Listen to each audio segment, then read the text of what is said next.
आज एक common topic पर चर्चा करेंगे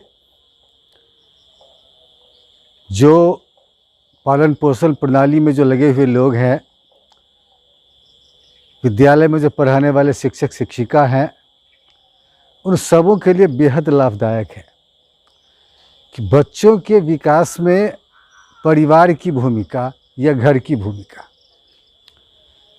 देखिए, सबसे अहम ये है कि आप अपने बच्चों को अपने परिवार में माहौल कैसा देते हैं। ये जो हमारी पालन पोषण प्रणाली है, चाइल्ड रियरिंग जो स्टेज हमारा है, ये बहुत ही इम्पोर्टेंट है। जिस प्रकार से किसी मकान को बनाने में फाउंडेशन की ज़रूरत पड़ती है, जैसा फाउंडेशन होता है उसी पर इमारत खड़ी होती है, उसी प्रकार से पारिवारिक परिस्थिति में, पारिवारिक वातावरण में बच्चों का लालन पालन जैसे करते हैं, बच्चों को जैसे संस्कार देते हैं, विचार देते हैं, उसी के अनुरूप को अपनी ज़िंदगी के मार्ग पे आगे बढ़ते हैं। और इसमें सबसे अहम है आपको कि परिवार में कि आप अपने परिवार का माहौल बिल्कुल कूल रखें, नॉर्मल रखें, सही रखें, ताकि बच्चों के ऊपर इसका सकारात्मक असर पड़े। बहुत सारे मनोवैज्ञानिकों ने इसके ऊपर रिसर्च किया है। मरिया मोंटेसरी ने भी इसके ऊपर विभिन्न प्रकार की अपनी बातों को अपनी विभिन्न किताबों के मार्फत से सामने रखा है। एरिक फ्रॉम, सुलिवन, इस प्रकार के दर्जनों मनोवैज्ञानिक हैं, बाल मनोवैज्ञानिक हैं, जिन लोगों ने इसके ऊपर चर्चा विशद की है। अब जैसे देखिए कि बच्चों के विकास में जो परिवार की भूमिका है, इसको हम 3 प्रकार से क्लासिफिकेशन कर सकते हैं। पहला है कि माता पिता का आपसी संबंध, दूसरा माता पिता का बच्चे के प्रति अफेक्शन, और तीसरा परिवार के जो अन्य सदस्य हैं उनकी अभिवृत्ति उन बच्चों के प्रति कैसी है या उस बच्चे के प्रति कैसी है। अब जैसे है, पहला है कि माता पिता का आपसी संबंध। बच्चे माता पिता के ही पास बराबर रहते हैं, प्रारंभिक अवस्था में खासकर। जो पेरेंटल सिस्टम है उसका बच्चे के ऊपर बड़ा ही सकारात्मक या नकारात्मक असर पड़ता है। अगर माता पिता का आपसी रिलेशन बढ़िया है, अगर कोऑर्डिनेशन बढ़िया है, तो बच्चे के ऊपर उसका सकारात्मक असर पड़ता है। कारण प्राइमरी स्टेज में बच्चे अनुकरण के मार्फत से ही सीखते हैं। अपने से बड़ों को जो करते हुए देखते हैं, बच्चे उन्हीं चीज़ों का अनुकरण या अनुसरण करते हैं, और खासकर माता पिता का अनुसरण सबसे ज़्यादा करते हैं। माता पिता के रूप में अगर आपका संबंध बढ़िया है, आप प्यार और मोहब्बत से रहते हो, आप लड़ाई झगड़ा नहीं करते हो, तो बच्चे के ऊपर उसका बड़ा ही सकारात्मक असर होता है। और ऐसे बच्चे भविष्य में जाकर विभिन्न प्रकार की विसंगतियों से लैस नहीं होते। बहुत सारे बच्चों में जो इन्फेरिटी कॉम्प्लेक्स होता है, गुस्से की भावना होती है, या बहुत सारे बच्चे ऐसे होते हैं जिनमें पेशेंस का बहुत ही अभाव होता है, जो आगे चलकर उसके अपनी ज़िंदगी में भी दिखाई पड़ता है, वो इसी कारण से होता है। दूसरा है कि माता पिता का उस बच्चे के प्रति कैसा अफेक्शन है।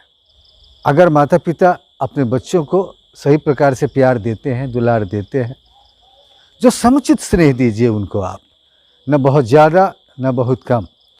जब बच्चों को समुचित स्नेह मिलता है तो बच्चे का प्रस्फुटन विभिन्न प्रकार से विभिन्न क्षेत्रों में बहुत ही बढ़िया होता है। और अगर आप ज़्यादा दे देते हैं, आप उनको कम दे देते हैं, तो क्या होता है कि उनका संवेगात्मक विकास से लेकर विभिन्न प्रकार का जो उसका विकास है वो प्रभावित होता है। इससे ज़रूरी है कि आप चाहे प्यार की खुराक हो, मोहब्बत की खुराक हो, डांट की खुराक हो, अब जिस प्रकार की भी खुराक आप देते हो बच्चे को, वो सही दीजिए आप, ताकि बच्चों का समुचित विकास हो सके। इसलिए माता पिता का जैसा संबंध, माता पिता का जिस प्रकार का भाव बच्चों के प्रति होता है, उसका उतना ही सकारात्मक या नकारात्मक असर पड़ता है, और उसी के हिसाब से उन बच्चों का ऑल राउंड डेवलपमेंट होता है। और तीसरा जो अहम, जो सबसे महत्वपूर्ण है कि परिवार के सदस्यों की अभिवृत्ति उन बच्चे के प्रति कैसी है। वैसे आज संयुक्त परिवार का चलन जाता रहा, रेयर केसेस में बहुत सारे परिवार ऐसे हैं जहाँ की संयुक्त अवस्था में है। आज तो परिवार छोटा होता जा रहा है, फिर भी जैसा भी परिवार है, उस परिवार के जो और लोग हैं उसकी उस बच्चे के प्रति क्या अभिरुचि है या क्या अभिवृत्ति है। क्या परिवार के जो और सदस्य लोग हैं, हमारे भाई हैं, बहन हैं, चाचा है, चाची है, दादा है, दादी है, या विभिन्न प्रकार के जो और भी लोग हैं, क्या उन लोगों का बच्चे के प्रति सकारात्मक भाव है? क्या बच्चे के प्रति वो सही भाव प्रदर्शित करते हैं? बच्चे के सामने सही प्रकार से सही वातावरण मुहैया कराते हैं? अगर ऐसा करते हैं तो बच्चे का चहुमुखी विकास होता है, और अगर ऐसा नहीं करते हैं तो बच्चों के विकास में विभिन्न प्रकार की बाधाएं आती हैं। आज देखिएगा बहुत सारे बच्चों के भीतर विभिन्न प्रकार के असंतोष के भाव, विभिन्न प्रकार के ऐसे संवेग उनमें पैदा हो गए हैं जो संवेग उनमें नहीं होने चाहिए थे। और सबका प्रमुख कारण ये है कि हमारे परिवार की स्थिति अच्छी नहीं है। हमारे परिवार में जो भी लोग हैं, माता पिता जब तक रहते हैं बच्चों के साथ उनका संबंध बढ़िया रखते हैं। वो जैसे ही माता पिता ओझल होते हैं, वो तरेर तरेर कर आंखें उन बच्चों की ओर देखते हैं, सारा गुस्सा, सारा कुन्ना वो बच्चों पे निकालते हैं, और फलतः बच्चे के ऊपर नकारात्मक असर पड़ता है। तो आप अपने परिवार को दुरुस्त रखें, आप अपने परिवार के माहौल को कूल रखें, आप पारिवारिक जो हमारी परिस्थितियां हैं उसको सही रखें। कारण अगर ऐसा न करेंगे ना तो बच्चे के ऊपर इसका बड़ा ही नकारात्मक असर होगा, और फलतः उनका विभिन्न प्रकार का विकास सही प्रकार से नहीं हो पाएगा। और फिर अगर आप इस बात की परिकल्पना पहले ही करते हो कि वो बच्चे आगे चलकर बहुत ही सफल इंसान होगा, ये सोचना भी कोई बेईमानी होगी। इसलिए ज़रूरत इस बात की है कि आप जहाँ कहीं भी हैं, आप जिस रोल में हैं, आप इन बातों की तरफ ध्यान दीजिए।